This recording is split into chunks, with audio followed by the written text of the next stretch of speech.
In 1863, Lincoln wrote the Gettysburg Address on the back of an envelope.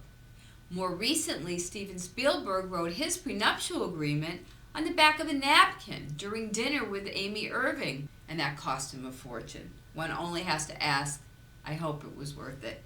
La la la la la la la.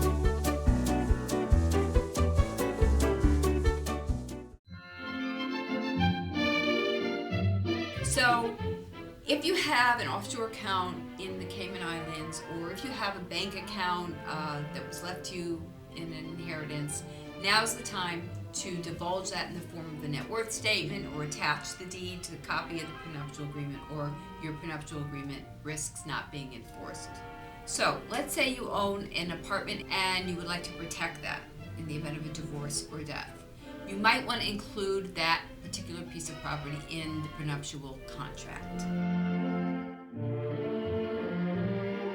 With respect to spousal support, if you earn more than your spouse and there's a great disparity of income, you may want to put in a prenuptial agreement the fact that you will be providing spousal support for a period of time. This way, a court will more likely enforce the agreement because it will be fair. You're on vacation in Venice. You're on a gondola. The night is ripe for romance. You're whispering little sweet nothings in each other's ears.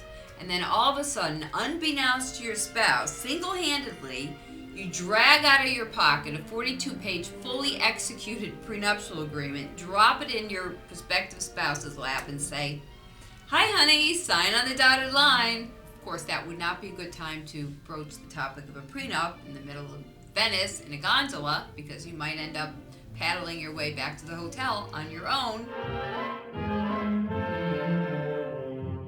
In recent days, we've seen lifestyle choices popping up in prenuptial agreements, and while there is some derision with respect to whether or not these clauses will be enforced, we are nevertheless seeing them. For instance, who gets custody of the dog? My Muffin Man. Who will walk the dog during the marriage? What about infidelity? In the Michael Douglas and Catherine Zeta-Jones prenuptial agreement, it's rumored that if he strays, he pays. There are also no diaper clauses showing up in prenuptial agreements around the world, meaning no kids. Parties don't want to have children. So what happens if one of the parties is Angelina Jolie? There are in-laws that aren't wanted around the marital residence, so parties are putting into their prenuptials a 50-mile radius clause that the parents can't live within 50 miles of the marital residence. Some of the wives, they don't want their husbands within 10 miles of a football game.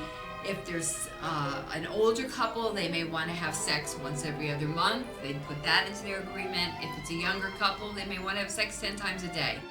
We even have wives requiring husbands to wear beepers, cell phones, and GPS navigators. The list goes on and on, but nobody's required to sign a prenuptial agreement, so don't get caught in that. Timing is a critical part of a prenuptial agreement. Make sure it's signed at least 90 days before the marriage, because otherwise a court may not enforce it. Why? Because it looks like you're coercing your spouse. "Hi, honey, I'm pregnant. I want you to sign the prenuptial agreement." Is that coercion? Well, some people might say it is. Most couples tend to spend more of their time in the months preceding their marital vows talking about their wedding wish lists for Bed Bath & Beyond, their cake, how many pounds it's going to be, what color is it going to be, the flowers that are going to be on the tables. Very few of the parties really take a look at what they would like to see in their prenuptial agreement. If you want a court to enforce your prenuptial agreement, there are two people here.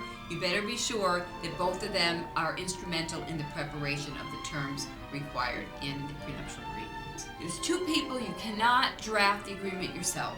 I can't tell you how many times this occurs. If you want to have a fair agreement, each of you must retain your own counsel to represent both of your views separately, come to terms, and then have one contract drafted, and executed in a manner required for the filing in your state.